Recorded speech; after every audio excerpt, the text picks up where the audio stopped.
move on the map, never smooth on the map, never smooth. What you gonna do when you out? Who you with? You ain't really don't did, don't you? Really on the move on the map, never slip. Keep your hands to your left, don't did, don't you?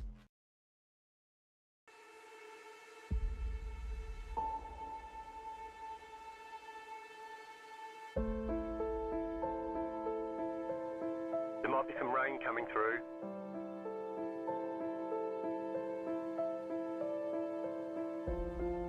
We expect rain soon.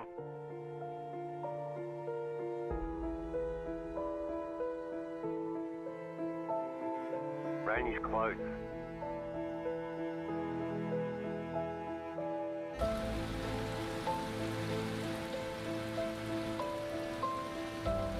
The session has been declared wet.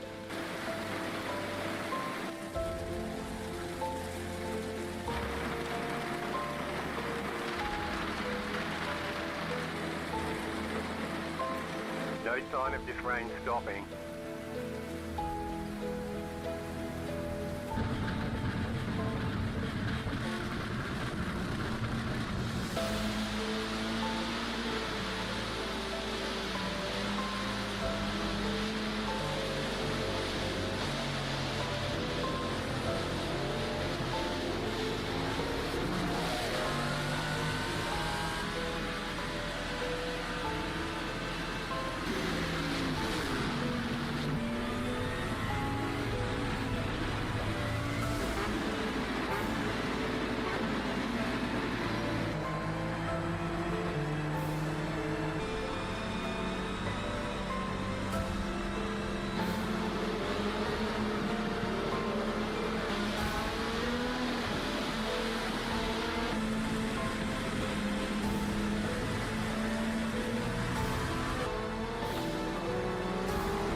Rain is clearing up.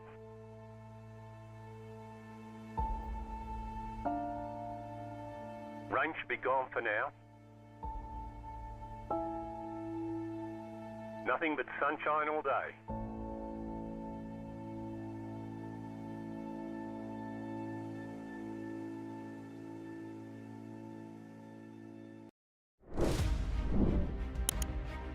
It's time to crown a champion here in the FMA Next Gen Cup Series. We're here for the finale at Echo Park Speedway in Atlanta, the new super speedway form of the classic Atlanta Motor Speedway. I'm James Watson, joined as always by my broadcast partners, Stephen Koenig and Kobe Jordan. And how about it there, Stephen? Got one last bit of good old pack racing goodness to end off the season with.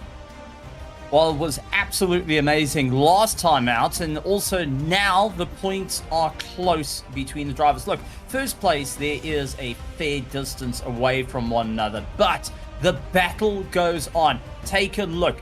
Brock Morris and Nigel Steedy, they're pretty much in the clear at the moment. Chase Monseco and Tiffany Els sits 2 points different for third place, so keep an eye on them as they fight their way through. Ryan Peters and Evan Galmet, they're sitting in 5th and 6th, also 2 points away. And don't go and think that a race over from there. Mike Oyster and William Gay sitting in 8th and 9th. They have a fight on their hands with Matt Mars. We have got some incredible battles happening out in the teams championship as well, with Resurrection Racing and Dumbest only 38 points away. I mean, this is what I love about the Next Gen NASCAR series. It's all about getting close racing, but you don't know what goes on. I mean, take last week for a good point, having 2 of our top qualifiers both disconnect. Then it was a drive to the front, which saw, well, a few accidents that just changed up the entire field over and over for the last 5 minutes. I mean, this is what we love to see. This is most certainly FMA Next Gen NASCAR. And being the final round, I do think everyone's going to be going and pushing as hard as they can, maximizing every pit stop, and ultimately seeing who can stand on the top step, who can call themselves champion, and who can say, I survived Echo Park Speedway. Absolutely. And that's the thing that's really going to make this race jump off the page here. Like you said, we've seen some crazy races and a lot of aggression at tracks that aren't necessarily known for it. Now we're at the newest of the super speedways and the smallest. Of course, this is the reconfigured Echo Park Speedway here at Atlanta, the track that's probably the most polarizing right now in NASCAR. A lot of people like myself that grew up with the say the previous generation of Atlanta, the second generation, have a lot of love, admiration, and preference for that version. But here, this is, of course, the mini Daytona version. So everyone's going to be packed up. Everyone's going to be even more aggressive. It's not really necessarily a test of skill. It's a test of who can stay out of the wall and who can avoid the big one. Well, if you think about it, this is going to be one of those really, really hard races. It's, as you pointed out, being a polarizing factor.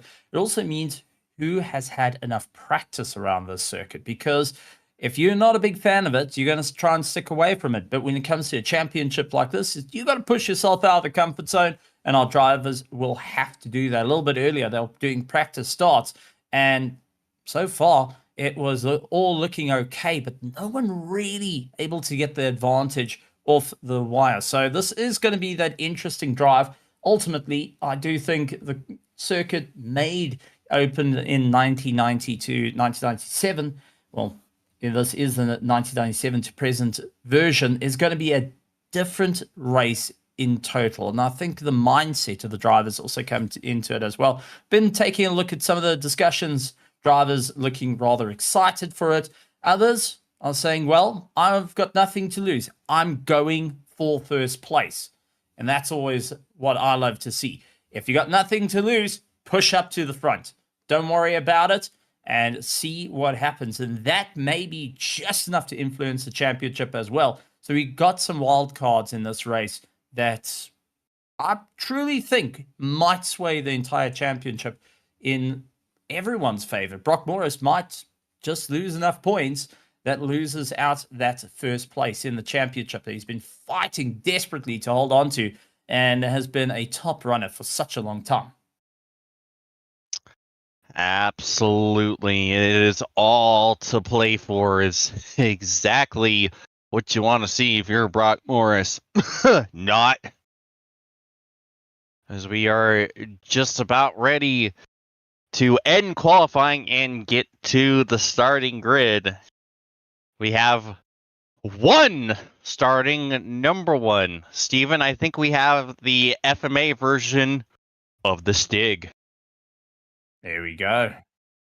Sometimes you see him, sometimes you don't, but some say he races an oval in a square.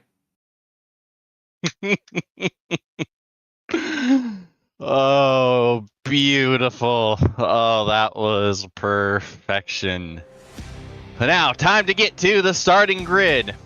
Your pole sitter. Oh, look, we have a name. It appears to be Jacob Wilson on pole with Adam Brady next to him on the front row in the 20 car.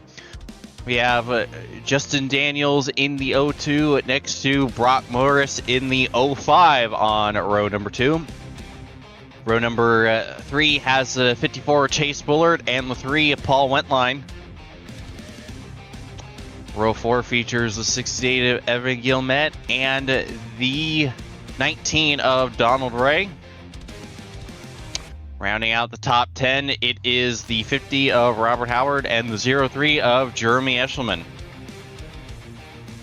Moving on to our row 6, it's James White in P11 with Tiffany Els holding on to P12 in the 87. For the 26 of Case Maturko looking to fight for the championship, we'll start in 13th. With 14th, we have the Stig. So our row 7 looking rather tight. And we've got Ryan Peters in P15, along with William Gay in P16. He's looking to try and move himself up through the order quite quickly. Nigel Steely at the back of the field, not what he wants to have, with Mark Orsia holding on to P18 in row 9.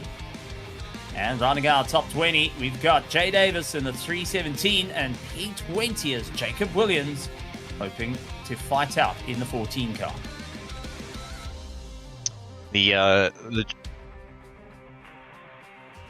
The driver, of course, in P14 is the 83 of Matty Raymond.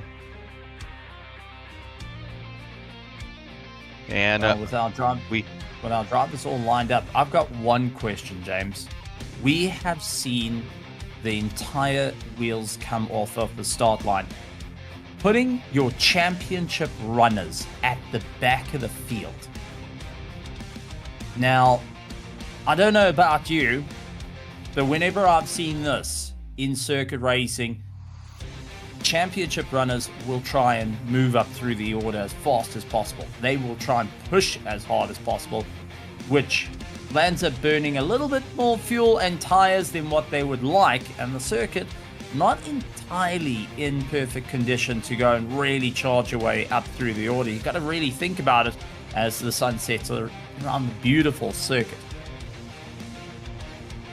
well, not necessarily. Don't forget we are at a plate track here, so a lot of guys are going to have the philosophy of just hang out in the back and hope that they can avoid the big one, at least try to get some laps turned before they really start to be aggressive. And I believe that's what we're seeing from those that elected not to qualify and start from the back, like Nigel Steely, for example.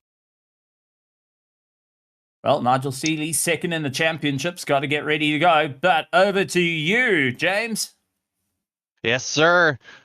Jacob Wilson will lead us to the green flag. Green means go, and we are underway at Atlanta. So far, so good. Wilson getting a good shove from Justin Daniels right behind him. See that outside lane already almost completely broken apart. Got several car lengths back to third place in line, Paul Wentline. To see a couple of cars diving off to serve some drive-through penalties, I believe. And this is a nightmare. Oh, we're 3 wide. Here comes Brock Morris. I don't know if he was wanting to take it 3 wide, but they were all 3 for a second. As Adam Brady might have had a little bit of an issue there leading the outside lane. Brock Morris tried to look down, saw that there was a bit of room, and then all of a sudden it was surprise, Adam Brady's here, and now it's just a nightmare. But that being on the outside train is not looking to be as beneficial. Everyone too far apart to make it work, as it's down for the low line to have a solid run. But Jacob Wilson having a stellar run at the moment, getting a bit of assistance, and now he just needs to keep his foot deep in it right now, as he's got the Toyota Camry of Justin Daniels onto the back of him. Chase Ballard trying to go and close up with Donald Bray, Adam Brady, Evan Gelmate, Brock Morris down in 7th, Paul Wetline going and losing time to James White, and Tiffany Els looking to keep up a solid drive at the moment, hoping to clinch some points for the championship. Absolutely. Robert Howard serving his drive-through, and that's such a nightmare. This might be the most annoying pit road in all of NASCAR. We've talked at length about the difficulty in getting on the pit road at Darlington, at Dover, but here, right there, is basically pit road entry. You have to be at pit speed right at that line entering turn 3. Not necessarily the actual like pit speed limit, but you basically got to slow down to be within that line and to be within the commitment box. And you can't push up outside past that line. If you cross that line, even if you stay on the apron, that will still be an unsafe pit entry penalty. And then you got to actually get down to pit road speed. So this is the worst place to have a drive-through penalty. And on cold tires means that you can't even try just lift up the pace a little bit. But as we jump on board for our leader, Justin Daniels keeping a solid push on him. and it's just a slipstream all the way through. And Jacob Wilson going and helping out the rest of the field as he holds first place. But for how long can he do it? As it's going to be a tough time, but it does look like the High Line getting a little bit rough out there. Everyone's starting to consider dropping down a little bit lower. For Brock Morris, this is a bit of a nightmare situation for him. He's a bit too far back in the field. He's trying to push that whole train forward, see if he can try and close up at least Justin Daniels and Chase Bullard, who currently hold on to the top three. But it looks like steadiness coming in as well. And down, that's James White. Yeah, looks like James White had enough being in this lead fray here. Not sure. Typically, you'll see guys kind of drop out of line to get to the back when things are heating up here well before the end of a plate race, but that is a lot slower. Not sure what happened to James White. Some sort of issue to get him to jump out of the draft here. Meanwhile, the outside, sorry to cut you off there, Steven, but the outside lane starting to build up the energy. Cars are starting to jump up. Just taking a look at Jeremy Eshelman holding on for fourth place. His car's not as steady as you would think. Constantly bobbing up and down. Just can't hold it in the train as long as he would like. And it's definitely getting him a poor exit every time he goes out. He's trying to push forward on Adam Brady, but just not having any luck. And that has just allowed the field to come through. Whoa! Big sideways got caught! I believe that is the 19. Big panic for everyone, and we've seemed to have gotten away with it scot-free. Sure what happened to Donald Ray right there to put him up into the wall through 3 and 4. And now the onus is going to be right here, these three trying to lead the second pack back up to the lead 6. And it looks like they have succeeded. That is big news, because if you lose the draft in the next gen car, you're pretty much up a creek without a paddle with how much drag is on these next gen stock cars. Brock Morris trying to go around the outside. He's trying to open up the charge, doing everything he can as he switches to the High Line. And now it's going to be, can he get the momentum to get it done and dusted? He runs very, very hard, trying everything he can, but that is definitely not working out in his favor.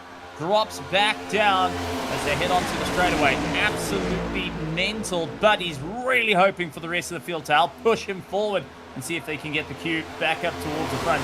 At the moment, he's not going to be having a good time in the points, that's for certain. Yeah, and it doesn't look like he's not going to get that help. Meanwhile, it looks like Justin Daniels has jumped to the outside. I can't imagine that was a move he made himself, because he is starting to drop. He was 3rd in line, and now he is down to 7th and losing spots. Able to make a big move in front of Paul Wentline to fill that gap. Paul jumping out of line himself, and now he's going to lose spots. Oh, and he tried to jump in front of Jay Davis. Near disaster. And now here comes Justin Daniels back to the top side. Oh, a huge moment for Justin Daniels. That car just absolutely snapped like Chase Elliott's did 1 week ago in Michigan. And that is major damage to the O2. Thankfully, to keep it out of the entirety of the grid, he rather kept it into the wall instead of spinning back into the grid, landing up, causing a bit of a pile up there. It's been some very close racing, some near misses for everyone out there, pushing as hard as they can. The drivers are leaving nothing on the table. They want to go and find it out, as we do see Chase trying to think of a way to move forward around Jeremy Eshelman as the two battle their way out. Absolutely mental stuff. And what I'm starting to notice more and more is everyone's trying to look at that High Line. They're trying to see whether it's an option to move forward, but they're just not getting the assistance needed to close up to Jacob Wilson. We're at lap 15 out of 75, and the drivers will, at this stage of the game, start considering what are they going to do with the pit stops, how are they looking on tires, how are they looking on fuel, as it's pushing on and on and on. And if we don't get any cautions coming out, touch wood, well, it's just going to make pit lane a little bit more interesting. Yeah, that's the thing about the modern Atlanta is, unlike the other plate tracks at Daytona and Talladega, oh! Paul went line around hard into the wall! And there's the first caution of the night. Another big snap for the 3. Not sure if he had help, but that looked very similar to what caught Justin Daniels out not that long ago. And it looks like that might be night done for Paul Wentline. You see, just kind of drifted up to the wall a little bit right there, and when he tried to get back down to the middle line, car just snapped on him. Oh, we got Adam Brady spinning under caution, catching up to the pace car. And I thought it will be Donald Ray after he took the impact up against the previous one. I mean, he's just been in the wrong place at the wrong time, and, well, commentator's curse, when I said hopefully we don't get a safety car and touch wood, immediately a safety car comes out. That's the one thing they should teach you in commentator's school 101, especially in the world of ovals. Don't ever mention the SC. Never mention it. It doesn't exist. It parks in the parking lot way, way back. But this has now just opened up a bit of a move for everyone to pull their pit stops, and, well, it's going to be an interesting one. Jacob Olsen taking the opportunity to go down pit lane, and also Brock Morris hard on his tail as we keep an eye on a couple of the drivers staying out there. But interesting to see who is going to stay out a little bit longer and who is going into pit lane. Evan Gilmet and Marco Osier staying out. James White staying out. Looks like the rest of the field pulled in, get themselves sorted, and continue on the line. So it's up to the 68 who's going to be looking for a solid charge. Mark Osier, who is currently in the top 10, he's looking to score points against William Gay at this moment. Yeah, and I don't know if you caught it when we finally clicked over to Adam Brady and watching him recover from his issue.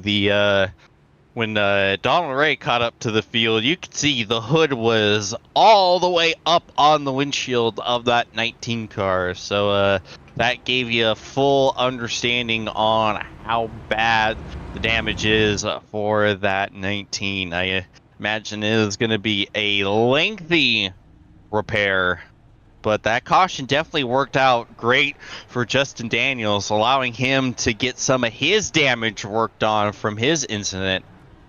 And you know, Steven, I feel like we're going to see those issues quite a bit tonight. The cars are very uncomfortable here at Atlanta. It is very easy to get that quick little snap. These cars are just so unstable around this track. Again, you don't really deal with it at Daytona or Talladega, but here at Atlanta, it will bite you, and we've already seen it happen twice, and I believe we're probably going to see at least a couple more times before the night's over.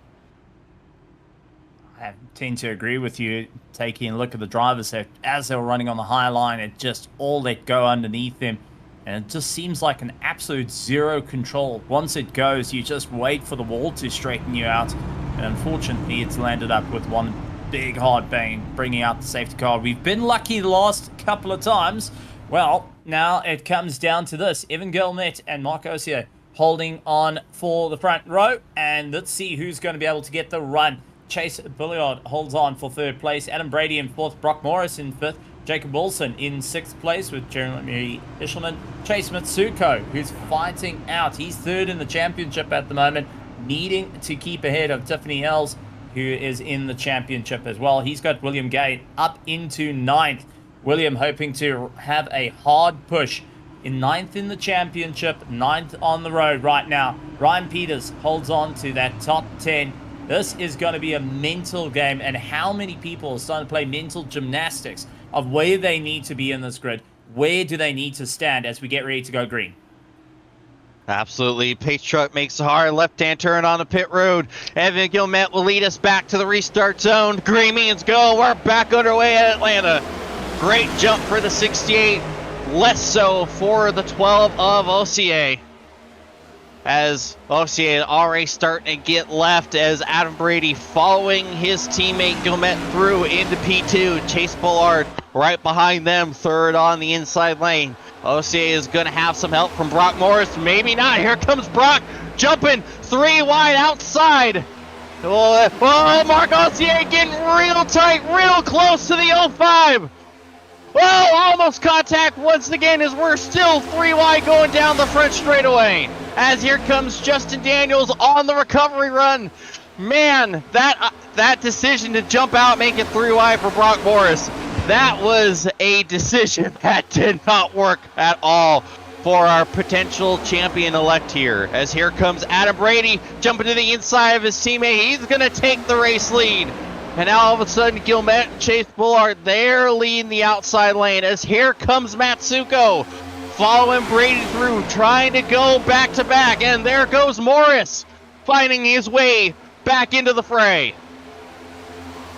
This is going to be tight. It's going to be Adam Brady at the moment looking to have a solid run. He was the quickest in practice, but can he keep it going? Chase Matsuko, who is third in the championship, finds himself in second with Brock Morris a little further down. This is fantastic for him because even Nigel Steele is a little too far back to go and score points. So maybe if Chase can get a solid run, get an overall lead here, and also see unfortunate events happen to his championship contenders, he has a possibility of winning out the championship on the final round. But it's going to come down to Lady Luck being in the pits, or has he got Murphy holding that 13 spanner and that number 10 socket that you lost a week ago? 10mm socket, my beloved. Still looking for you till this day. You see Gilmet and Bullard continue to be side by side here for P3 as the lead 3 have no one around us. They're just trying to tick off laps. Everyone else trying to get position here. And the caution came out at an interesting time. I'm curious on what the fuel strategy is going to look like for everyone. As you saw, a lot of people looked like they came in and topped off right before we left pack green, trying to stretch the fuel as long as you can. These pack races tend to be fuel mileage races. Even if you can't stretch it long enough to eliminate a stop, the longer you stretch the fuel, the less you have to take. And well, that's just manufacturing track position at a track where it's easy to gain track position, easy to lose track position, hard to hold on to it. Things are getting real tight between Gilmet and Bullard. Whoa! Oh, hang on to it, Justin Daniels. Got tight, went up to the wall in front of Brock Morris, and almost disaster for those two once again, but a phenomenal save from the 02 to hold on to that bright pink machine. Keep it all together in our second train starting to catch up to our front runners. 3 wide. Oh boy. Oh, there goes Morris with a huge move around OCA, but not able to complete it as Daniels is up into the wall once again. Significantly easier contact than his prior wall hit, just a little scrape. But man, that 02 is continuing to show he is on the edge. But that's my finish, and I'm sure for our championship leader, Brock Morris, he does not want to see any of it at the moment. Evan Gilmet up to the right-hand side and trying to get a run, but it is going to be Brock Morris right into the slipstream, pulling himself along. Can he make it stick? He does. He's up into 4th place. Jeremy Echelon trying to hold on for that 3rd place, but Brock Morris now extending his run. This is critical for the championship. He needs to maintain a solid attack right now. Jeremy trying to do everything he can to put his nose in ahead of Chase Masuko. But Chase will be looking in the relative, listening to the spotter, and the moment he hears Brock Morris is 4th, he knows this is time to put the pedal to the metal and maybe, just maybe, have a chat to everyone around saying, listen, can we slow down the 05? Oh, Matsuko down into the wall, and then they're both up into the wall. Hey! heavy damage, and they're continuing to wreck in the back. You see the 87 backing into the wall. I believe the O2 is involved. There it is, the first big one of the night here at Atlanta. That might be race-ending damage for the Stig. As you see, this is going to be almost a carbon copy of pretty much every other incident we've seen. You see Matsuko is going to go up to the wall around the exit turn 4. He's getting a big shove from Guillemette, and as he's trying to gather it up, you're going to see the 26. Actually, I think Chase might have got some help. He did. Bump from the 68, knocks him down into the 1, sends both of them up the track. See the 87 gonna clip the sliding 1 car. Jacob Wilson had pretty much no drive there. See, just comes right down into the 87 car. Heavy damage for him. You know, sometimes I just say the wrong things, and I think I've just eaten both my shoes in one fell swoop. But watching Nigel Steele also involved in that Chase Matsuko, the 2 championship runners behind Brock Morris, unfortunately landing up a little bit dinged after that. James, if we're gonna get any hate, I think we should lock the commentary door. I wouldn't say that's commentator's curse, more just, that's just plate track racing. This was bound to happen, and unfortunately it happened big time going down the back straight away. But this has just changed everyone's race completely as Jeremy Eshelman finds himself up into the top spot with Brock Morris on the back of him, William Gay, Jay Davis, and we can see the field now returning back towards the safety car. Some a little bit more broken and bent than what they originally like to have, and we'll have to see what it goes. Matty Raymond, though, up into 9th. A good running from him at the moment, trying to stay within the top 10. Nigel Steele will take up 10th position as it stands, but Jeremy Eshelman currently having one of his best runs so far in the FMA Next Gen series, that's for certain. Meanwhile, we got a few meatballs. The Stig with a meatball to the 26 of Matsuko and Tiffany Ellis as well. Meanwhile, Donald Ray and Paul Wetline and James White have all officially retired from the race. They have left the building. Gut-wrenching punch, and not how you want to end a season. A DNF on the playing cards is never what you want to have. And, well, having meatball flag means that you are just watching and listening to the sights and sounds of the FMA Next Gen series come flying past you over and over. And, well, for Chase Matsuko, that is a championship that has been backed up and thrown away. And, well, Stephanie Els, it was 2 points away from him. Ryan Peters sits on 258 compared to Chase Matsuko's 272. So now the worry comes in. Ryan Peters, Evan Guillemette, are they going to have a solid run? Paul Wetline was next in the road as he was sitting in 7th in the championship on 225. Well, a non-finish here will throw him down the order as Mark Oyster will try and move up through the order and try and see where he can go. I mean, this is just a mad run, and just taking the championship and twisting it even further every step of the way. For those that can see the end and have the ability to see the end, it's well worth getting back out on the circuit. Whether it's you getting 1 point, 2 points, 3 points, whatever the point you can, scrounge for it at this stage of the game. It's absolutely needed. Absolutely. As we see Jeremy Eshelman will bring us back to the restart zone. Green means go, and we are back underway here at Atlanta. Huge jump for Eshelman. He is all alone, basically. Brock Morris and William Gay behind him there on that inside lane. We are almost completely single file already. Good Lord. You don't see that often here at a plate track. Everyone just taking it a little bit easier now. 33 laps out of 75. You can even see the likes of Adam Brady, Jay Davis trying to keep themselves going, but it's one to the high line in the Pennzoil colors, trying to stay alive. These drivers are just giving it everything they can to keep moving forward, try see it through to the end, but also how hard can you push towards the middle of our race? Who's got the stamina to keep on going? As we do take a look at Matty Raymond losing out to Robert Howard. He's pushing up forward.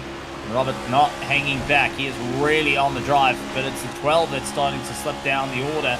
That's Marcos here, unfortunately, losing a lot of time. Win highlight, lost those positions, looking to get back into the tow. Absolutely. See William Gay jumping out trying to rebuild the outside lane here, and he's going to have... Whoa, big moment for Jeremy Eshelman, having to save it down on the apron to the back straightaway. I think he might have got a bad push from Brock Morris, it sounds like. Well, that was a proper save. Brock Morris now into lead as we got one. Whoa! Wall. Might have been Robert Howard that was getting a little bit unsteady and losing a bit of time there, but absolutely mental. But take a look at Jeremy coming back, fighting up into second, and now trying to see what he can do. He's getting a little bit of help from William Gay right behind him. And now Brock Morris needs to go on a solid defense, try and hold the line and try and hold the lead. That he is, but here comes the outside lane led by Nigel Steely here. Nigel trying to bring them back into the fray. Oh, it gets a little high on corner exit. We've seen that end in abject disaster. He held on to it, but that has completely annihilated all the progress that they were making there, trying to get that outside lane rolling once again. Always the toughest part is to try and work with your competitors, as we do see a couple of drivers trying to move themselves back up through the order. The 50, however, sitting on the outside. That's Robert Howard, who's just tapering down the order. He's not having an easy time there. Matty Raymond's going to say thank you very much and carry on moving forward. But it is manic towards our 4th and 5th place at the moment, as drivers trying to go side by side. Jeremy Eshelman now losing out as Ryan Peters getting a little bit of assistance to move the train forward, and now sits on that outside line. Looks like it's all starting to build back up again. And unfortunately, it's all about trying to keep it as tight as possible, looking for that side draft. Amen to that. Peters trying to drag them up, trying to get to the outside of the 05 right now, only to the outside of the 68. Oh, we're going to go 3 wide right in the back. That is a big aggressive move from Adam Brady, trying to make himself second in that outside lane, and he just will, but that has completely killed the lane once again, as we are back to single file here. Bit aggressive, and just wasn't sure the end game from that move, and you see it completely reset their progress once again. You gotta have teamwork if you're gonna make a second line here. Again, these cars are very draggy. You need to build up the energy. You need to have that commitment from everyone running the outside lane to get it moving. And if anyone tries to make a pass or anything, it's gonna kill all that momentum quicker than you can think, honestly. Got to try and work with everyone instead of racing everyone. This is one trick that comes in the world of oval racing that a lot of road runners don't tend to get. You've got to work with your partners. You've got to work with them to try and move you up through the order. There's a bit of an understanding, a gentleman's handshake between everyone to make it happen, but you've got to really keep the hammer down. William Gay now leads out that second train as he's trying to push it forward and see what he can do to get around Brock Morris, who runs... Whoa, William! Oh, and there's a big checkup. Oh no, Adam Brady has dropped. Connection heartbreak, back-to-back weeks for the 20 car. And now you kind of keep an eye on Evan Gilmet, hoping that it doesn't happen to him for a second time. I think they might live near each other. So if one has issues, I think the other one might as well. But so far, the connection very much stable for the 68 right now as Brian Peters jumping down. He's going to get the run on Eshelman. He's to the inside, and he's taking the lead of the race. Brock Morris looking to take it 3. He stays in line for now.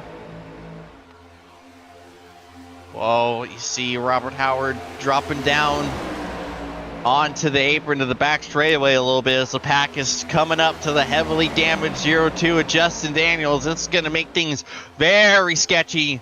So far, so good. As Eshelman, he inches ahead with the help of Brock Morris right behind. Not able to clear Peters for the lead of this race. Morris giving the shove to the 0-3. Gotta be careful with that. Oh! Wow! What a save by Eshelman, and he used that to get the lead! Oh, he made it look effortless when you know it very much wasn't. And now Brock Morris challenging for the lead. Side by side. Coming to just 30 laps to go here at Atlanta.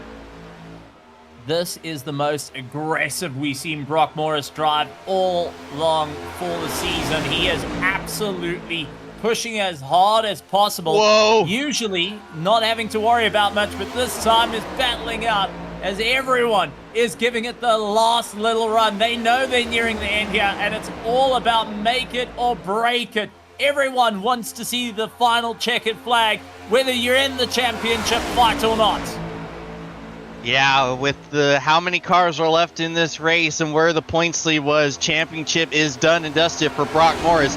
Now, he's going for one more checker flag. He wants to end this win on another dub, and he is giving everything to try to pull it off. But the outside lane is falling apart, and now Brock Morris is side by side for 5th. As the top 4 single file here. The only help Brock Morris has is the heavily damaged 0-2, but the 5 jumps up to the outside. William Gale looked like he was maybe going to join him, but he doesn't, and because of that, Peters will drop back and fill the gap he left there on the inside lane once again. Trying to keep it all together at the moment. Justin Daniels trying to push a little bit harder, but at the moment, just hasn't got enough straight line to help out Brock Morris, who's just gone right down to the bottom of the pack. From being right up there in the top 3, he now finds himself down at the bottom, needing to try and figure out what's the next plan. Jeremy Eshelman, though, having a stellar run. Evan Gilmet right on the back of him. Ryan Peters going and pushing as hard as he can. Evan Gilmet 6th in the championship. Ryan Peters lies 5th in the championship. 2 points separating them. And at the moment, they're running 2nd and 3rd. And they're fighting as hard as they can. William Gay holds into 4th place. He's 9th in the championship. Looking to move up through the order. But he's got to try and hold that position. Here in Chase Bullard going to be bringing it down pit road. He is well off of the pack, 26 seconds behind in P11 with Jay Davis. It is just the top 9 here contending for this race win. That's got enough left in the tank. What do you need to do to get back up to the front? Because at the moment, Jeremy is soaking it up. He's having a solid run this evening. And if he can get a victory on the final race, what a way to move forward towards next season. What a way to end his season that has been a little bit rocky up and down through the order. He hasn't had the best of runs, not in the top 10 fight. But if he can get a victory here tonight, what a smile is going to be on his face.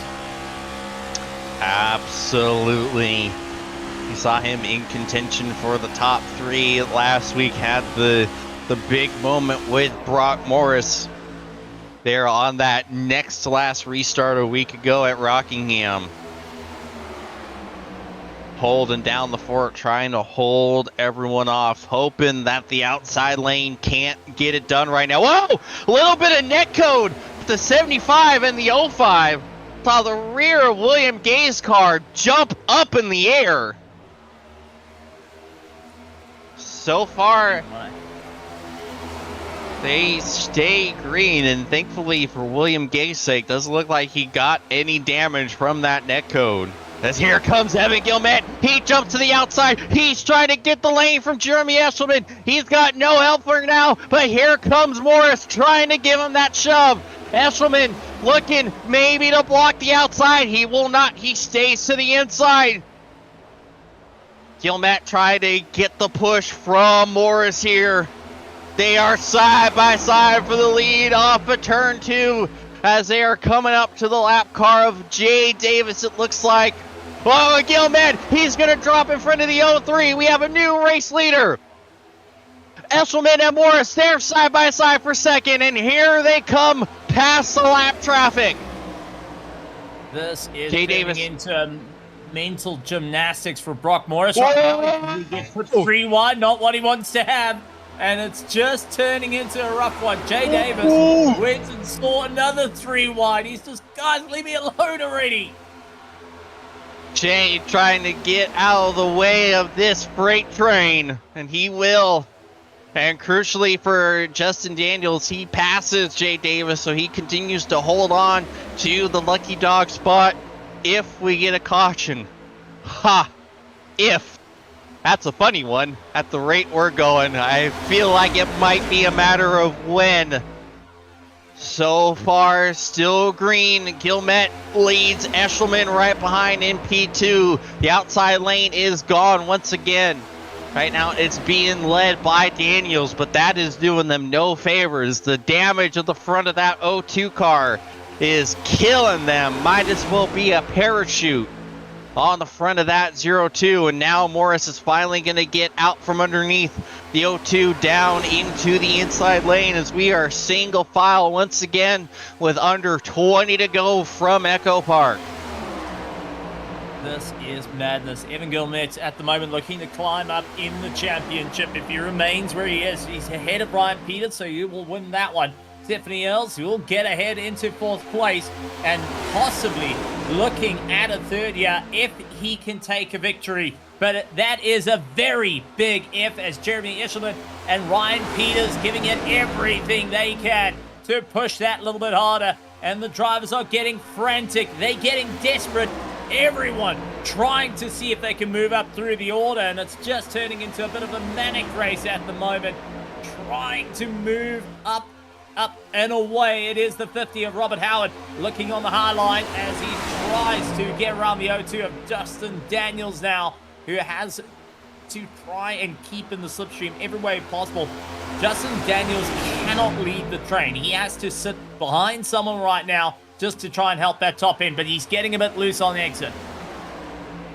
Yeah, right now, if you're the 02, you are praying for that caution to happen and praying that you don't get involved in it anyway. Of course, if you get even the slightest 0x as the wreck is happening, iRacing will deem you a part of that wreck and will give the lucky dog back to the next eligible car. And Daniels, he can't just get to the back of this train and let them wreck because Jay Davis has held on to it. He is 1 car behind the 02, so he still has to be aggressive to make sure he keeps the 317 behind as they are side by side for 4th. Howard and William Gay. See, Eshelman was that they are trying to cut the corner, trying to make it as quick through the front straightaway as they can, for lack of a better terminology right there. Well, let's see, here we go. Whoa, big moment! And a big moment for the 50 car. He had to hold on to it.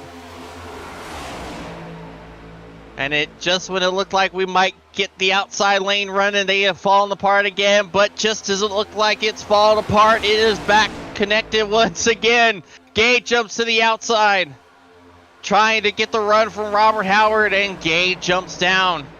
Lost himself a couple of spots there, did William Gay. Brock Morris has made his way back up into 4th. This is getting manic, and take a look at how many drivers are just doing everything they can to find any little bit of time here. trying to push harder and harder as the train starts to break up every time they get onto the straightaway. Everyone wants that top spot. Everyone wants that final checkered flag. Everyone wants to say, I have done it. And for Brock Morris, he needs to keep a solid drive. He needs to remain where he is or move up the order if he wants the championship to play in his favor. He cannot afford a wreck right now. He's seen what happened to Chase Mitsuko, who's sitting on the sideline, just keeping an eye on the battle.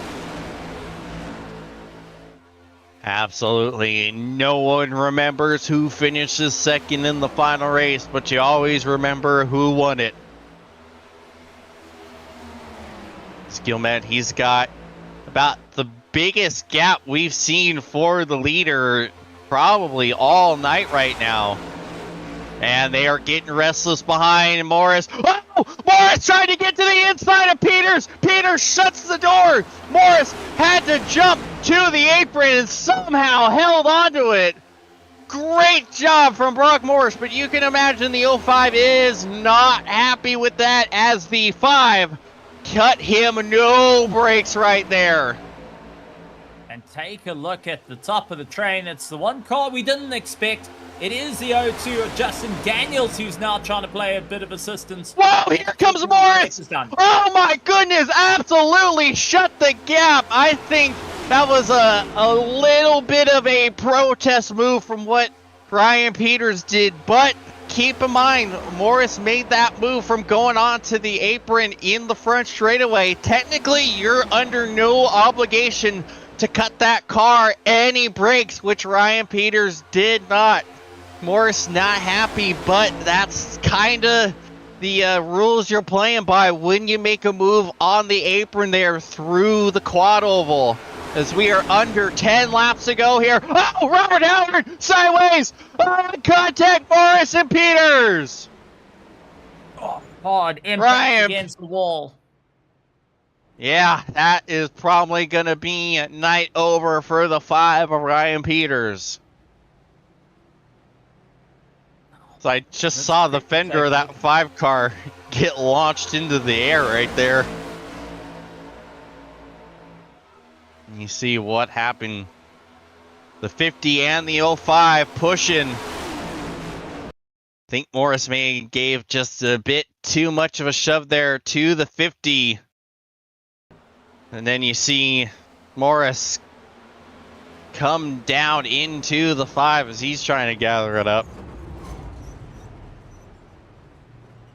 Oh man, hard impact. Ryan Peters has been trying to avoid all the hefty contacts, and unfortunately it was Brock Morris coming down the road after spiking the wall, and well, it was just everything, not even a lockup towards the wall there. He knew it was game, set, match, nearly going through the field. Absolute gut wrench. But now the drivers go down the pit road, and this should be for the final time, as Evan Gilmet will take the field in towards that pit road. Right on his tail, Jeremy Eshelman, Nigel Steele, after finding out Brock Morris was caught in that little bit of a wreck. He's hoping that Brock Morris has a little bit more damage on him and will fall down the order to play into the favor of Nigel Steele, who currently sits 59 points off the back of Brock Morris. But Brock is definitely on a hard charge. He's been pushing harder and harder to move up through the order. Not the first time we've seen him get into a little bit of an awkward push, but now has to try and make up the time as Jeremy Eshelman back out on circuit. Absolutely. We're going to go ahead and take one quick break here, and we will be back for the final push.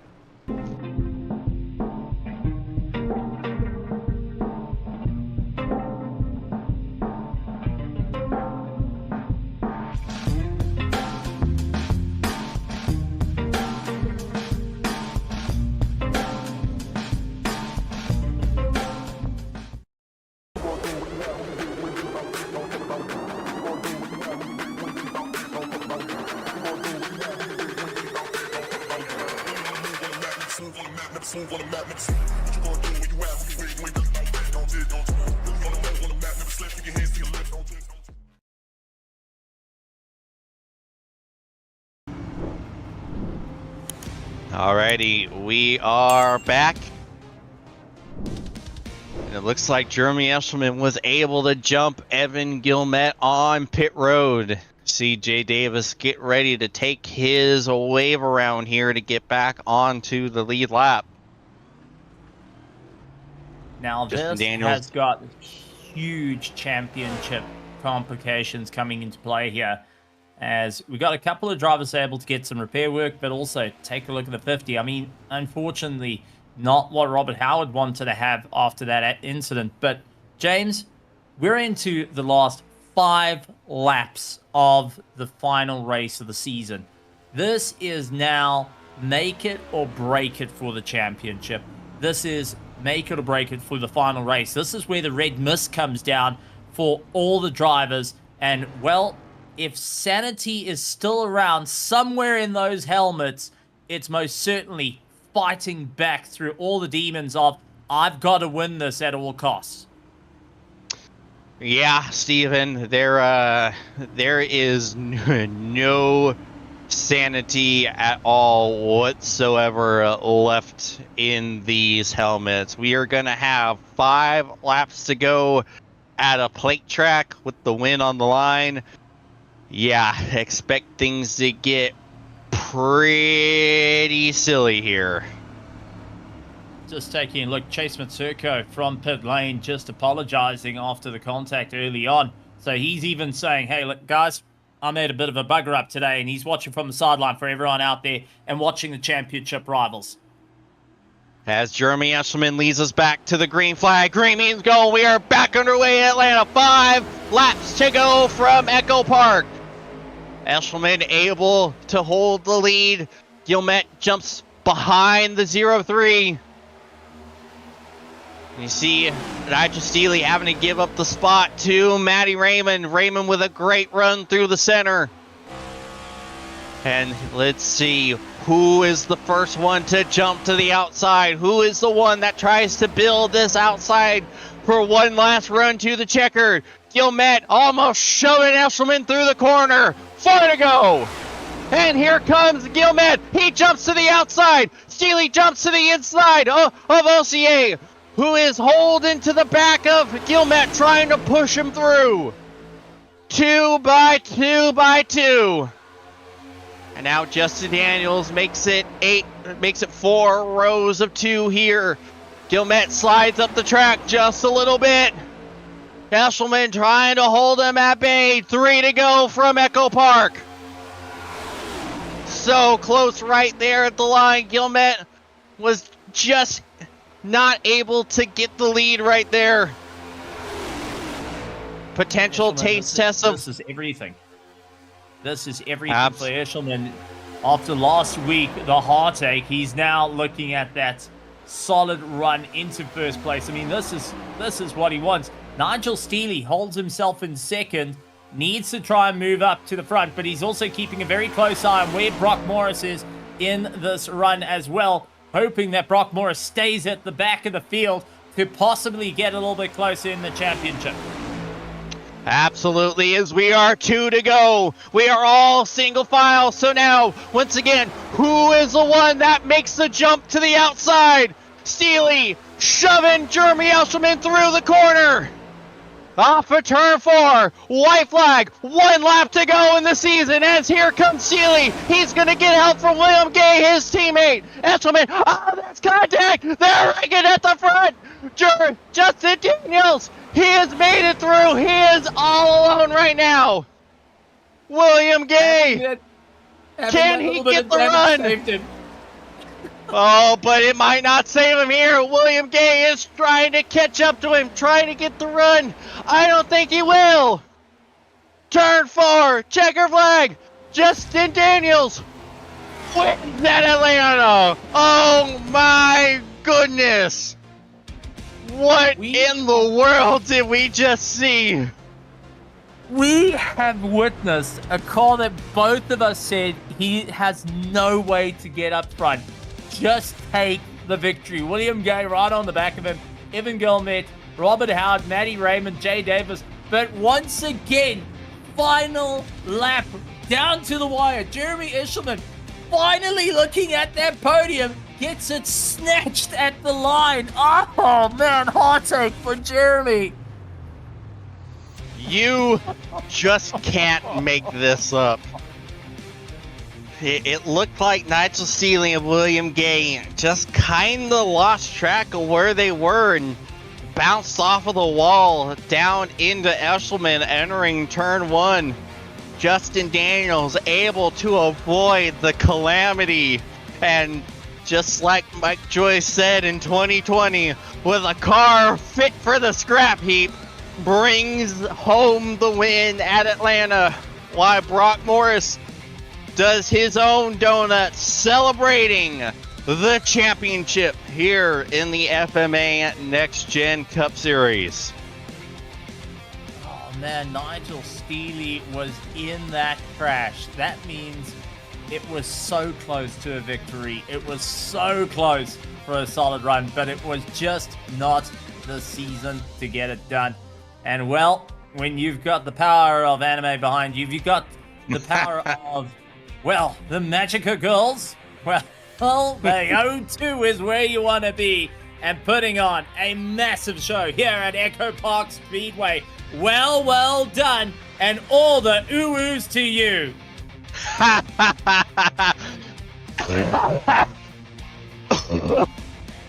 Oh, on that bombshell, it's time for us to take a break. We'll be back shortly to talk to our top 3 and our champion.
Nascar can't defend. He's got the outside line for the second part, and he can't hold on. Going the long way around. We're going to be 3 wide for the lead as they all come to the line. Who is going to take it in the end? And here comes Lockwood. He's going to make the move to the outside. Quinn tries to force him off a little bit, but there he goes.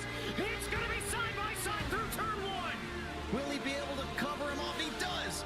Weaving back to the left-hand side. Reynolds is trying everything. The kitchen sink is being thrown at it. They're leaning on each other. Coming into turn number 3. It's going to be a drag race through 3 and 4. Coming back to the line. Here comes Frisch on the bottom. Richard's going to hold the inside. Tries to be the late breaker here. They're going to be side by side through the final chicane. They bang doors, but keep it clean. As they're still 4 wide on the run down into the back straightaway. Demerit's looking for a line as well. What is going on in Michigan? Novak into the fence. They're still beating and banging. Oh, and to the line. He is much faster coming through there. Is there damage on Challenger? Abramitis is ahead. There's going to be a race to the line. Who is going to get it?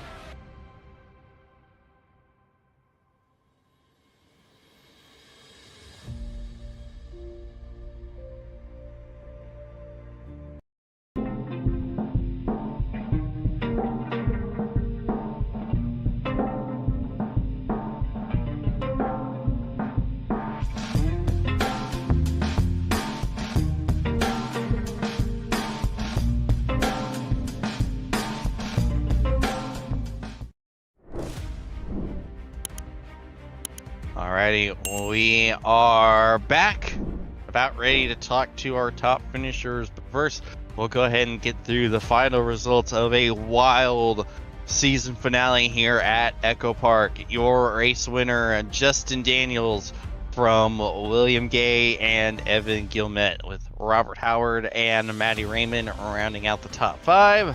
Jay Davis, Jeremy Eshelman, Nigel Steele, Brock Morris, and Mark Osier rounding out the top 10. And then we have Ryan Peters and Chase Bullard in 11th and 12th. Adam Brady, Donald Ray, and Tiffany Ellis rounding out the top 15. Chase Matsuko, Jacob Wilson, James White, Paul Wentline, and Jacob Williams rounding out the finishing results. And with that, Steven will go ahead and talk to our third place finisher of Evan Gilmet.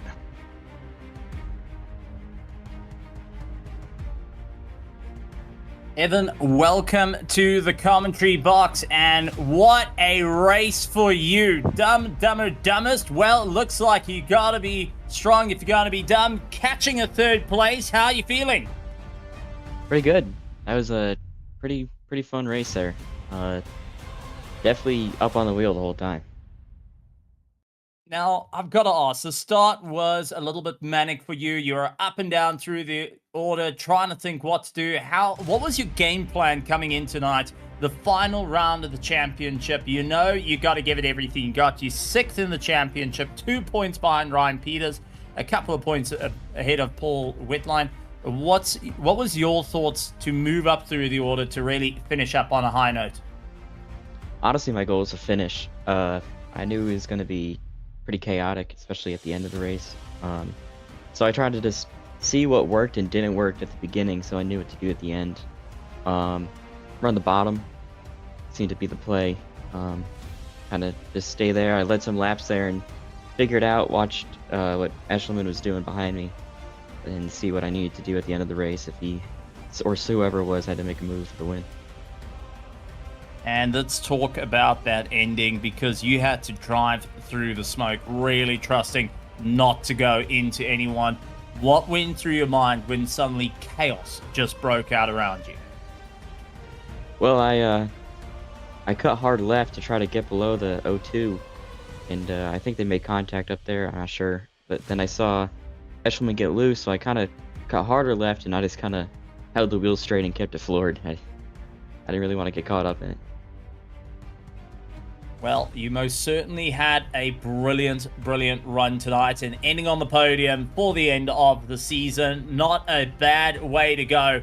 Even before we let you go to cool down, to enjoy, and after a solid run, also going and boosting your team into the championship ahead of Resurrection Racing. Anything you would like to say to everyone out in the virtual grandstands here at Racing Nexus, to all our partners here at FMA, but to all the drivers and teams that you got to battle out all season long with? Yeah, it was a great season. I was kind of part-time in the middle of it, but I mean, the racing was always phenomenal, pretty clean, good hard battle, especially with Brock. I mean, he deserves his championship, hands down. Good to get the team championship, and I want to thank my parents and family for watching, and it was a good race, and thank you for broadcasting. You guys do a great job. Thank you. Well, absolutely wonderful to have you, and thank you once again on a fantastic season. Folks, give it up. Third place for tonight, Evan Gilbert of the Dumbest team. What a drive on his part, James. What a drive on his part to manage to score third in the manic situation. And as we heard, just trying to keep it all clean at the end. Absolutely. And now with that, it's time to talk to our runner-up of William Gay.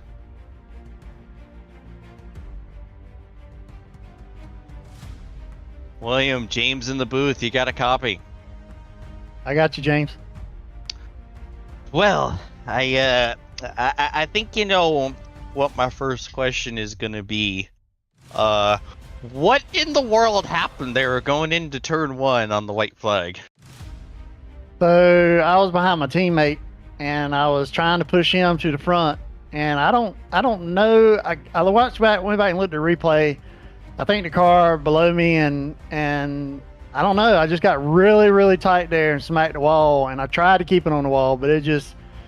My teammate went back and looked at the replay. He said it was weird how I bounced off the wall, but I tried my best to keep it up there. And then all of a sudden, you know, I'm hitting the car below me. So yeah, I don't know, man. Yeah, it was unfortunate because both of you were in a pretty good position there. Did you guys have any sort of a plan going when you took the white, or was it just going to be wait to see what opens up, if anything opens up? Yeah, man, we had a plan throughout the entire race, and it changed, with just about with every lap. But at the beginning of the race, our plan was just ride in the back, stay with the pack, run, save fuel, which we were able to save. I was only 5 laps short when that first caution come out, so I was able to save 7 laps. Right there at the white, I told Nigel, I said, whatever you decide to do, you decide to step out and go, I'm with you. And we were going to go low. That was the plan. And then, it kind of got cut off. So we went high. And I think that, making that last second decision to go high, getting into, right to the bumper of my teammate, it gave me got me tight, pushed me up in the wall. Yeah, it was unfortunate, but you almost was able to steal it there right at the end. You were running down that damaged 02 car, but unfortunately just ran out of time right there. Yeah, we spoke about it in the waiting room, and I was telling them that, I kind of, for a brief second, when I guess I just had a lapse of memory there. But anyway, I was thinking that, we'd already crossed white flag, caution comes out, it's the end of the race. And we, kind of finished the race. But, I guess that's kind of what they do sometimes in real life. So that's what I was thinking about. So I lifted, and if I hadn't, I think I would have, I don't know if I would have beat him, but I would have been a little bit closer, I think, to give him a little bit better run to the checkered. Absolutely. But all things considered, it was still a phenomenal run for you out there tonight. Any sponsors, plugs, and shout outs you'd like to give before we let you go? Yeah, man, as always, I like to thank my teammate Nigel. We work, like I said, we work together, and the league, I've been here quite a while now, and I enjoy FMA, and I know these guys put on a good show. It's hard to put on these leagues, and I kind of feel their pain on having to manage that. And then you guys put on an awesome broadcast, and I appreciate everything you do for FMA and all the drivers. Alrighty, we appreciate you, William, and hopefully we're talking to you again here next season. All right, brother, I appreciate you. All right, there is your runner-up of William Gay. And now Steven is going to talk to our race winner. John Daniels, up in the commentary. How are you copying? I don't know. I'm supposed to pace, wasn't I? Well, you're meant to go and have a bit of fun. But, if we talk about a story that can rival Sailor Moon or fight it out as Princess Tutu of a dance of note, you landed up with a car that was damaged. You looked like you were out of the running at the start of the race. But now to get a victory, was this on the cards for you for the entire night? Were you determined to get the victory? And as you cross that line, have the crowd just scream out, ooh, as you come bailing your path through? I didn't. You're right. I did not expect to do this well like I did. I kind of got loose at one point, smacked the wall in 3, and we just chased wheel damage all night, and got luck. Made a mistake on taking tires when I did. Thought I could make it back up to the pace car, and basically after that it was just play the lines, play what I could, get the lucky dog. And yeah, if you'd have told me on that restart I was going to finish the race in first, I wouldn't have believed you. But I think I understood what Moses saw when the Red Sea parted at that point, because, my God. Did you lift? I think I did. I had to look at the telemetry, but I think I did, because I wasn't about to run over anybody else and make it worse. But I thought, and it's like after that wreck, I'm like, all right, I'm coming through too. It's like, wait a minute, okay, everything stabilized. I see the 75 in my mirror, and I'm thinking, okay, he's within drafting range. Am I going to need to start weaving on the straightaway or something? And I had to make that split-second decision of, was I going to start weaving to try and break the draft, or was that going to burn too much energy? And it was closer than it should have been at the line, we'll put it that way. Well, to go and say that you qualified towards the back end of the field to get the damage, to not have the pit stop that you wanted, to ultimately walk away with a victory in the final race, to cross the checkered flag. I mean, what is the thoughts that are running through your head when you suddenly see the checkered flag right in front of you, knowing that you survived, you've done it, you've persevered out of everything. A car that should not have won has won the race, and you got to see that flag right at the end, ahead of William Gay, ahead of Evan Gelman, Robert Howard, Matty Raymond, Jay Davis, Jeremy Echelon, Nigel Steele, Brock Morris, who's the champion, and Mark Osier of finishing in that top 10. But you took the final checkered flag of the season on one of the most, well, polarizing, as taking a bit out of James Watson's book, tracks here on the calendar. Yeah, I'll put it this way. I shouted over the radio at the end, "Have you ever?" "No, I never." Like the famous Darrell Waltrip and Larry McReynolds call. And that's how I felt. I really thought, like, wait a minute. All right, somebody's going to pinch me. Somebody's going to say, "No, you did something wrong, John," or you did, something like, wait a minute. I'm here. This is mine. But, I'm going to say it's nice to have a 100% entry to win rate so far in the series. Well, you've been waiting all season for it. You've been fighting out. It's wonderful to see. Anything you'd like to say to all the partners here in FMA, to all the drivers and teams out on the circuit, to your team, and to everyone out in the virtual grandstands, absolutely going wild. It was a joy to be here, and we're glad to have that top 10 free chalky milk. There we go. And you've been waiting for it. Ladies and gentlemen, boys and girls, for week 10, the final race of the season. Give it up to John Daniels in the O2. Yippee! Absolutely wonderful. Well done.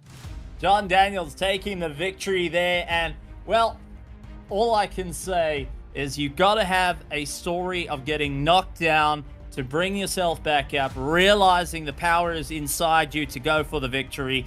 Well, that's exactly what Justin Daniels has done this whole race through. I mean, James, your thoughts on this, and what a spectacular race we got to see at the end.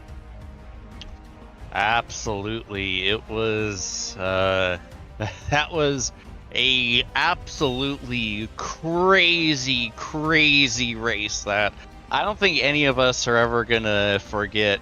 It doesn't look like we're gonna get an interview with our officially crowned champion Brock Morris, but yeah, just a wild race. That is that basically pack racing in a nutshell, and why a lot of us tend to enjoy it. Say what you will, but boy howdy, these are some of the most fun races to call from my point of view. But yeah, it is the end of a phenomenal season here at FMA. We will be starting up the next season soon, but with that, I believe it's time for us to get the heck on out of here. For my broadcast partners, Stephen Kernick and Kobe Jordan, I'm James Watson, bidding you adieu till next time. Good night, everyone.